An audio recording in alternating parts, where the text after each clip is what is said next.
Today's topic on Vax Matters, influenza and the flu vaccine.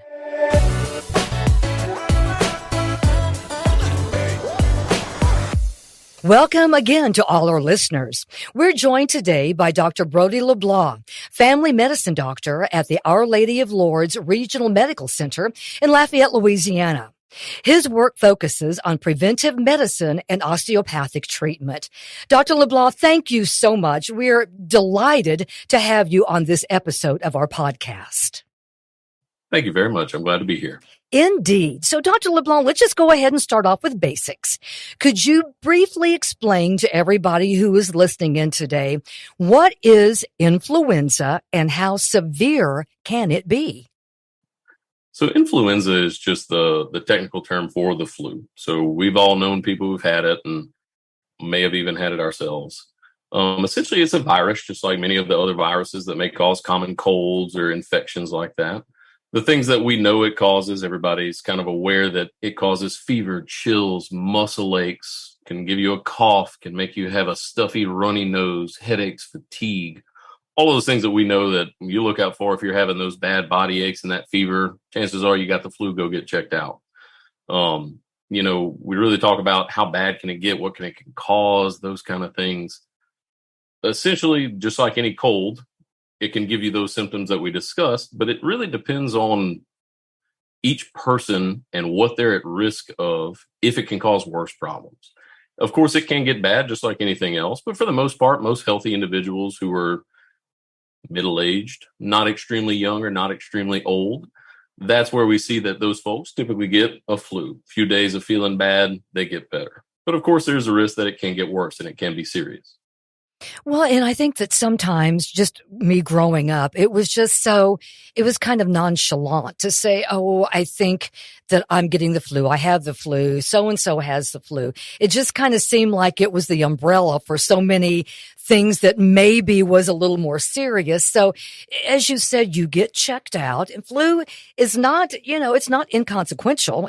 It's not a mild disease that can be serious. Correct. And that's when we kind of worry about it. So of course, it can be serious, and that's the major concern. But exactly like you said, for the most part, you get it, it's not a huge deal. When it becomes a problem is when we worry. And typically folks that we look that are at risk that we worry a little bit more about and watch a little bit closer are people who kind of have these certain risk factors. So number one is if you were either very young, so anybody younger than 5 years old, if you were older than 65, certain chronic medical conditions, breathing problems, looking at asthma, diabetes that's poorly controlled, heart disease, those kind of things. We also worry about women who are pregnant because, of course, their bodies are undergoing a lot of stress as well, and fighting off an infection can be difficult. And then we also have people who smoke are also at higher risk, and people who have any lung-related disease.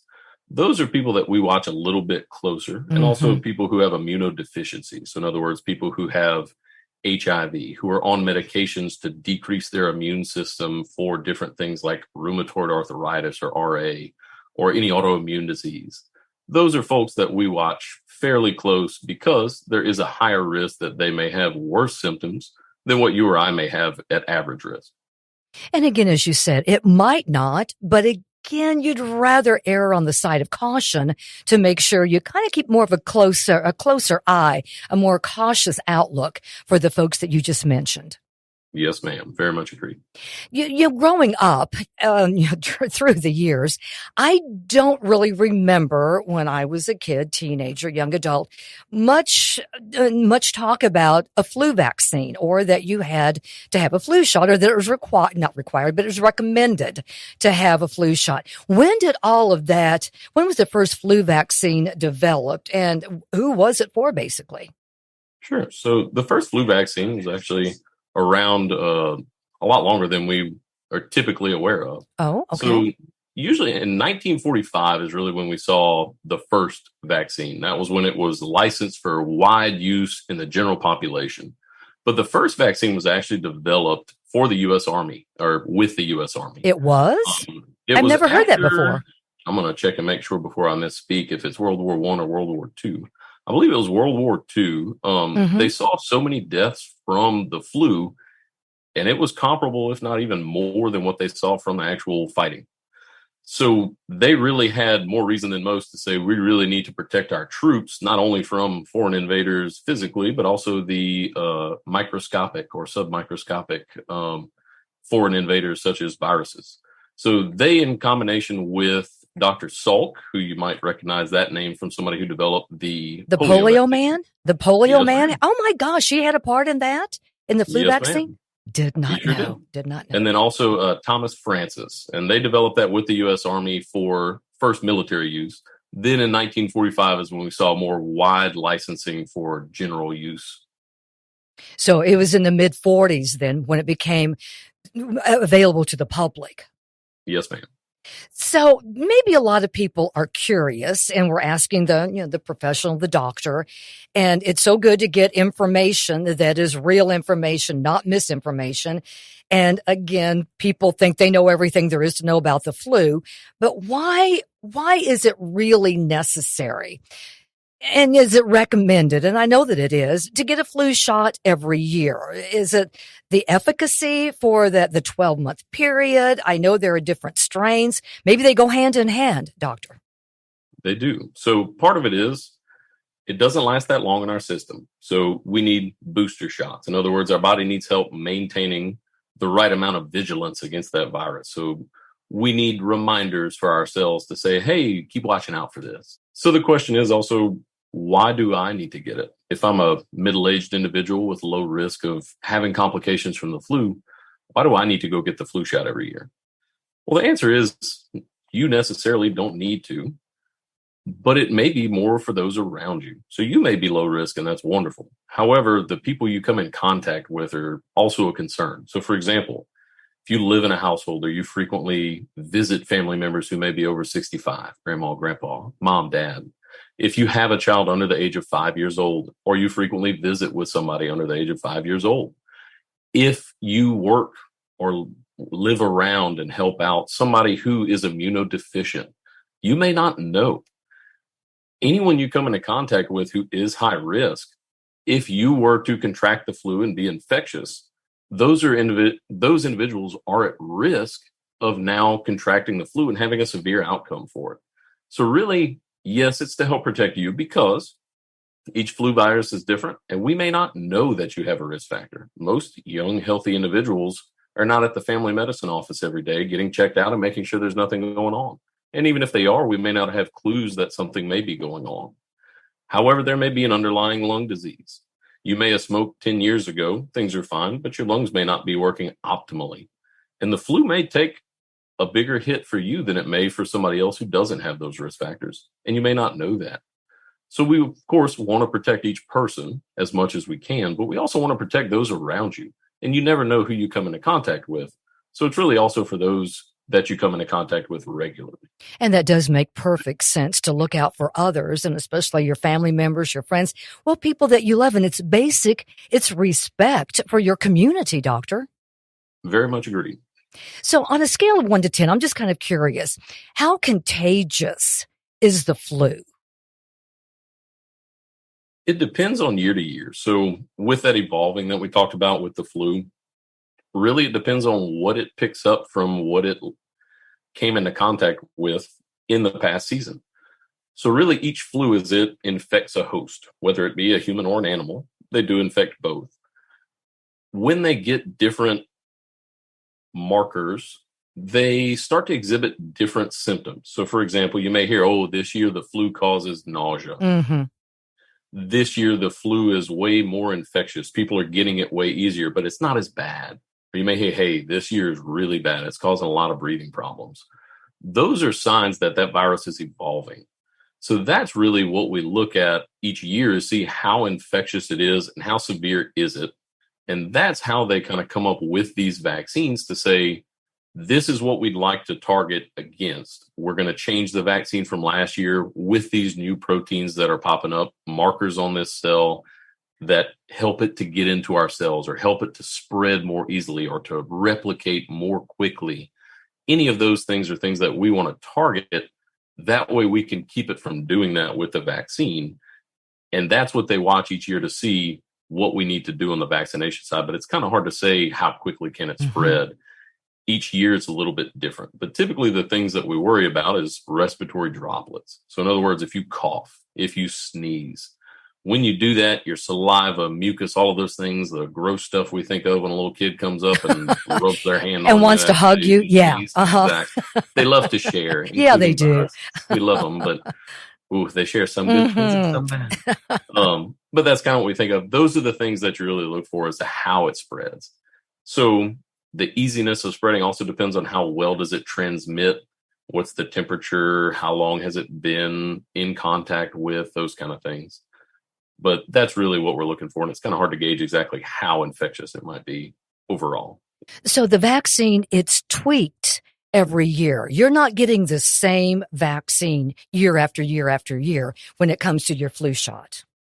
Not necessarily. So yes, it can be tweaked, but not Okay. every year is it changed. Okay.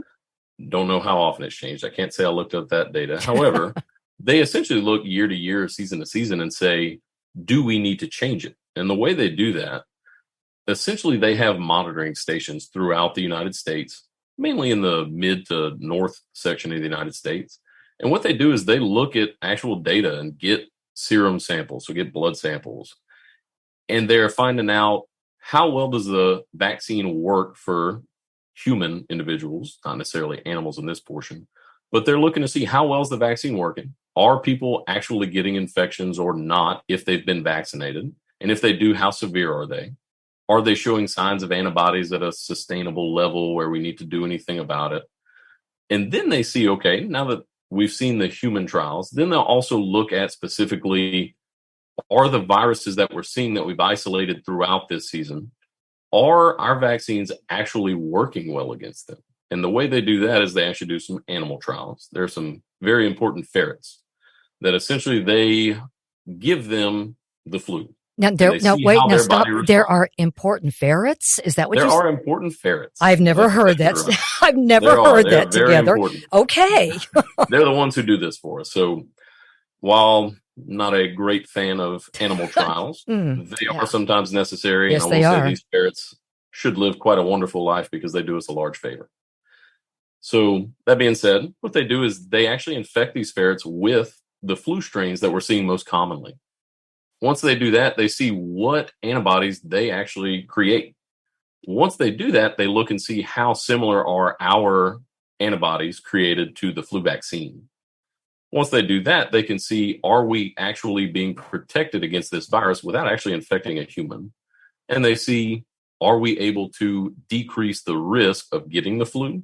Or are we able to decrease our risk of dying or having a severe infection from the flu strain that's most likely to be seen throughout the year? And that's how they gauge if they need to change it and what type of changes they need to make to the flu vaccine each year. On our podcast, we've done a lot of question and answer with the different doctors about the vaccines that go through trials and testing. And you just said about the flu vaccine tested on this particular animal. Is it tested on humans? How does that work, and how long does it take? Yeah, so with each flu vaccine, they do have some human trials. Of course, they go through the trials first.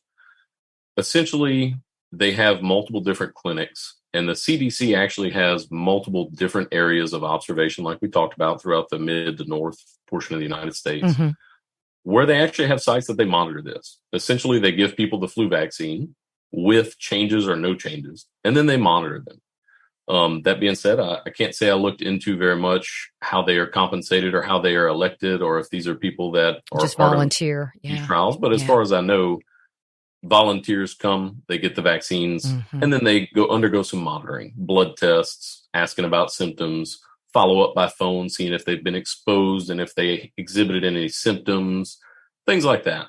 And then they also watch for side effects. And then they're able to get that data. As for how long it takes, the actual flu vaccine takes about 6 months to be produced in large enough amounts to distribute. The actual trials monitoring safety and all of those things, it was really difficult to find information on exactly how long that takes. So I'm not really sure if they do that for weeks, months, years, or if even they're getting a different vaccine while there's another vaccine also being distributed more generally. Mm-hmm. That information was a bit difficult to find, and I assume that may be different each year. But as far as I know, the main thing about how long it takes, if they were to find that a vaccine is safe and that it's working well, it takes about 6 months to produce in a large enough amount to be able to distribute Nationwide then. Okay. Correct. So Yes. let me ask you this. Is there anyone that you recommend should not get the flu vaccine? Yes, ma'am. Okay. We have So, a few people, a few categories here. we do. Let's see, and I'm going to get to that portion. All right. So people who should not get the flu vaccine, there's a limited patient population that we say you should talk to your healthcare provider before you get a flu vaccine. Those individuals, of course, the main inclusion category is, have you had an allergic reaction to the flu vaccine before? And if you've had that, the question is, should you get it again? The likely answer is no, unless you have some reason that it may have been a reaction to something else, or if you have something that would necessitate or just make extremely recommended that you were to get a flu vaccine, they would do some more testing to see if it would be safe and that you may have had some reaction to something else. But it would usually be in an environment that's very controlled. So in other words, they would probably watch you very closely shortly after you got the flu vaccine and thereafter. So that's the major reason. But then there's also some others. So for example, somebody who has an allergy to eggs. In the past, the way they made the virus was they would actually use egg yolk proteins. Once we've got a better process of creating the flu vaccine, that is becoming less and less of a process required, and the amount of egg is not as much as it used to be. There are also egg-free flu vaccines, but you should definitely talk to your doctor before getting a flu vaccine, especially at one of our outside sources. So, for example, if you go to Walgreens, CVS, Walmart, any of those outside pharmacies, big pharmacies that provide vaccines, you may want to speak to your doctor first just to be sure that the type of vaccine you're getting is a safe vaccine. There are different types of vaccines. You can, of course, get the injection. Is there also a nasal spray for flu vaccine? I'm not even sure if that's correct or not. Oh, there is. Yes, okay. ma'am, there is. So, and we'll talk about that one. So that's one of the next things as well, and people who shouldn't get it. So we'll jump to that one. Anybody who has immunodeficiencies also should consider not getting a live virus. Now, years ago, I say years, I'll try to figure out how many, but essentially there was a live virus, and that live virus was attenuated. So in other words, it was weakened. And the way that they would give that vaccine and a live attenuated virus was a nasal spray. They found that it didn't work very well. And 1 year, in fact, it gave no protection or near no protection against the flu. So they actually recommended stopping it. Now, that virus being a live attenuated or a weakened virus, technically speaking, if you are immunocompromised or you can't fight off infection very well, that virus can, or that vaccine can actually cause some problems for you. So that person, we would also recommend somebody who's immunodeficient, don't get the live attenuated vaccine or don't get the nasal vaccine. That being said, the nasal vaccine actually is back on the market. I didn't realize that. So it is not recommended by any of the medical societies that I could find. And as far as I know, there are not many reasons that you should get that one over another one. I was unable to find any. So it is on the market, but it's not recommended. So it is available now. They're doing trials to see if it's able to protect well against the flu, but thus far those trials have not been extremely successful and not more so than the injectable flu vaccine, but it is an option. There is a myth, and it's probably been going around since the vaccine came out. And would you please qualify this? Because there are people who still today say, if I get the flu vaccine, I'm going to get the flu. What do you say to these people? So me in particular, I like to talk with all my patients about those things. So we get that question quite frequently. Last time I got the flu vaccine, I got the flu. Unfortunately, it probably is just an unfortunate coincidence. So with the flu vaccine, so the intramuscular vaccine, the injection, that vaccine is only parts of the virus. And when I say that, it's not necessarily viral parts. but it's usually the marker proteins that live on the outside of that virus that help your body to identify that that is the flu. It is not one of your native cells that lives in your body normally. It's a foreign invader, a foreign pathogen that we need to get rid of. Typically, what these vaccines do is help us to identify those parts to where when we encounter them in our system, whether it be a full infection or you just breathe some in, essentially your body says, hey, we've detected this. Let's make antibodies against it. Let's attack it and get rid of it. That being said, with these vaccinations, they are not actual live viruses. So you may get flu-like symptoms because your body reacts to the vaccine that we give you. When it reacts, most of the symptoms that you experience from the actual flu itself are actually symptoms of your body reacting to whatever it is that's encountered, whether it be a cold virus, the flu virus, or any other bacteria or any other type of illness. So you may get flu-like symptoms. You can get body aches, chills, run a low-grade temperature. You can have those things, and those are actually quite common, and it's a good sign that your body has a good reaction and response to the vaccination. However, many people take that as, oh, I think I got the flu, or you may have also gotten the flu and had the full-blown fever, chills, tested positive for the flu shortly after you get the vaccine, because it does take some time for your body to actually pick up and create the systems to where essentially the alarm is on. It takes time for your body to be prepared and fully reactive after getting the vaccination. So if you come into contact with the flu shortly after you get the vaccine, your body may not be as primed and ready as it may be a week or two after you get the vaccination. So you really need to know the backstory on why you might get that, and that it's not an issue. It's, as you said, an unfortunate circumstance sometimes, but it also lets you know that your body is honing in, and this is exactly what your immune system needs to be doing. I know that during, different flu seasons, or when everybody was getting, hopefully everybody got the COVID vaccine and the boosters, you'd ask doctor, 10 different people, if they had any reaction, this, that, or whatever, you'd get basically 10 different answers because we're all different and our bodies respond differently to what's put in them. That's exactly correct. What about the age group for flu shots?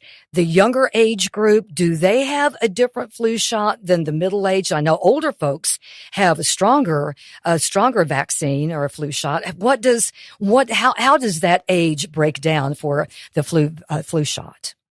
Yes, ma'am. So, and that's another inclusion category into who shouldn't get the vaccine, but of course, usually under the care of pediatricians at that point. But younger than 6 months, we don't recommend the flu shot. Once you hit 6 months of age, we recommend your first flu shot, especially if you're under 5 years old, you're high risk. Therefore, the first flu shot is actually a 2-dose series. Essentially, like our other immunizations, our other vaccinations, we know that kids get 2-3 dose series of some of our different vaccinations to help their body create a long-lasting effect against some of these different pathogens, whether it be viruses or otherwise. So the flu is no different. When you first get it, as your first dose, I should say, usually around 6 months of age, the recommendation is to get a 2-dose series. That way their body creates more long-lasting effect to it. Then thereafter, they get the yearly shot just like everybody else. I can't say I know for sure. I don't see pediatric patients, and I can't say this is something I've researched. I don't know if the flu vaccine for young individuals is the same as adults. Mm-hmm. I'm sure there is, of course, some dose titration based on size and age, but I'm not sure. But of course, exactly as you said, once we hit 65 years of age, we do recommend a higher dose of the flu vaccine. So it's a high dose flu vaccine that can protect a little bit better because our immune response isn't quite what it used to be when we were younger. So it does take a little bit higher dose to create the same response and protection that it would in somebody at a younger age. And I believe some of my friends who went from turning that marker point of the mid-60s, they had a little bit more of a reaction. Their arm was sore, or like you said, they just had a little bit more of an ache or whatever when they got the higher dosage that made them question, but they're doing exactly the right thing, as you said they should. Right. And of course, just like we said earlier, everybody reacts a bit differently too. Mm-hmm. So really, it's all about what symptoms you're having. And I wouldn't just brush them off as nothing. Of course, if you're having symptoms and you're concerned, talk to your doctor about it. That way they can quantify if this is something normal to expect or if this is something that's out of proportion. And only you know your body. Your doctor doesn't know. Your doctor doesn't know that this feels strange, or I've never had this before. Or if it kind of comes to your mind, pops to your mind, this is strange. That's a question you need to follow up with. If you even think it, you need to follow up with it. Very much agreed. What is a pandemic flu vaccine, or is there such a thing? There is such a thing. So essentially, pandemic, unfortunately, we're going through one of those. We know that word, don't we? Holy cow. All too well. Yes. That being said, so pandemic flu vaccines are very similar to our other vaccines. The only difference is we see that these pandemic flu viruses are more infectious or may potentially create more of a severe infection. So similar to the swine flu, similar to the bird flu. When those things happened, I don't remember exactly how old I was, but I remember being a younger individual and being like, all right, we got another flu. Mm-hmm. But everybody was a little bit worried. All right, let me make sure I get my flu vaccine this year. Essentially, what we're looking at with those is that this virus spreads very easily. And it goes from person to person quite well. It picked up one of those things we talked about along the way that helps it get from host to host very easily, or it also may be a more severe infection or symptom onset that we see. So that's when we start to worry about the flu, because the flu is normally relatively easily spread, but we don't see it go globally causing huge issues. It may be in a few different populations. We may see high risk encounters where you went to a party, somebody had the flu, and you can get 2 or 3 people that may be infected around you that you came into contact with. The pandemic flu, you may see much more like what we see in COVID is if you went around somebody, each contact that spread, we see multiple different people. Mm-hmm. So each year is a little bit different, but those pandemic flus are even worse. Now, the vaccine is made in a very similar way. So they do the testing. They find out what virus it is, similar to swine flu, bird flu. It's different portions of the virus that make it more infectious. And they see how can we create a vaccine that will give us protection against that to reduce our risk and reduce our risk of spreading the virus. That's essentially what the pandemic flu vaccine is. So it's just the same exact vaccine makeup, but for the different virus that comes out that's more infectious. The other key to that is, how do we get a pandemic flu vaccine? How do we know when it's going to pop up? We really don't. But what we look for is markers. So, for example, if we see that in an endemic region, we have found that a flu virus has spread from an animal to a human, and when we isolated it as specifically one of those strains that we worry about, then we say, okay, what's different about it? And then we make a vaccine against it if it is spreading quickly. They do it in the same way that they make the other vaccines. So it takes about 6 months to create and to distribute in a large enough scale to get people vaccinated. It's tested in the same ways as the other ones with different human hosts and animal hosts, making sure that we have the proper things and it's safe. But that's essentially the only difference is it's one of those flus that is easily spread and much higher risk. This might be kind of a stupid question, and forgive me if it is, but other parts of the world, do they have yearly flu shots? Or is the U.S., are we the only ones that do this? Or is this commonplace? That's a great question, and I do not know the answer to that. That would be but kind of... now I'm very curious. I will definitely be looking Well, that thank up. you. I'm glad I could help you with that. Okay, one last question as we're kind of wrapping up our podcast today. There was some concern about flu vaccines that may have contained a type of mercury. Can you respond to that? Sure. So the ingredient that people talk about when you hear that mercury is in these flu vaccines is actually an ingredient called thimerosal or thimerosal. That is a preservative that's sometimes used in vaccine in low levels. In the body, the reason we hear mercury is it's broken down into ethyl mercury and thiasalicylate. Those essentially ingredients are the reason we hear that there's mercury in it. Now, the mercury you and I think of that, if you broke an old thermometer and you're not supposed to touch or play with. And when you were a kid, you couldn't help it. You had to touch it. Exactly. Yeah. You had to. Yeah. Good Lord willing, we're all still here and doing quite well. You're right. We made it. But that mercury is quite different. So that mercury is methyl mercury. That's the one we think about. that one builds up in our body very quickly. And it doesn't leave very easily. Now, ethyl mercury is what thimerosal is broken down into, and that leaves the body very quickly, and it's not maintained long term. So it does not cause the long lasting effects and the major issues that we worry about with heavy metal poisoning with ethyl mercury.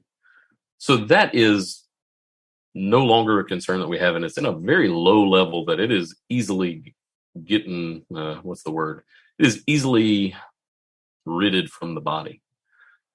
The half-life of ethyl mercury is about 7 days, and that's the one that is broken down in the flu vaccine that your body gets rid of. As compared to methyl mercury, it lasts up to 50 days in your body. 50 days? Oh, 50 my. days. So much larger difference. And again, the concentrations are very low, so your body gets rid of it quite well. Now, thimerosal is actually being phased out of these vaccines. Good to hear. Not necessarily because it causes anything or any problems, but mainly because there are some concerns that have been raised with it. So we're trying to find other ways that are safer. Yes. And that are also less problematic or considered problematic. That way we take care of those concerns and we can get that flu vaccine available to more people who raise these concerns. And there are certain times of year that we need to get the flu vaccine, primarily in the fall, heading into winter. Is that still standard advice, doctor? That is still standard advice. So we are coming up on flu season. You may be getting your postcard from your doctor or your pharmacy, and everybody is getting alerted that, hey, we're getting our flu vaccines. It's that time of year. So it is right around the corner. And of course, we do recommend that everybody who is eligible and doesn't have any risk factors or concerns for problems from the flu vaccine, get vaccinated to help protect both yourself and those around you. Well, that's always the bottom line. And with our podcast, we want to make sure that folks are aware of what's out there and how they can help themselves, their families, and as we always say, your neighborhood and community to stay as healthy and safe as possible. In our last minute or two, Dr. LeBlanc, is there anything else that possibly I didn't ask or we didn't touch on that you would like to leave with our listeners today? I believe we've covered everything pretty well. Well, you have been excellent. We so appreciate your time. And again, here's to a healthy autumn and winter season for all of us. And I think that for our listeners, they're going to feel much more encouraged to know a little bit more. We just need the information, Dr. LeBlanc, about what's good, what maybe, we need to be aware of, how our bodies react. And we're all different. We react in a different way. So, Dr. LeBlanc, thank you so very much. Your input has been invaluable. We appreciate your minutes here with us today. And thank you to all of our listeners. Thank you for your time today. We have had a fabulous show, and we hope you will join us next time for another Vax Matters.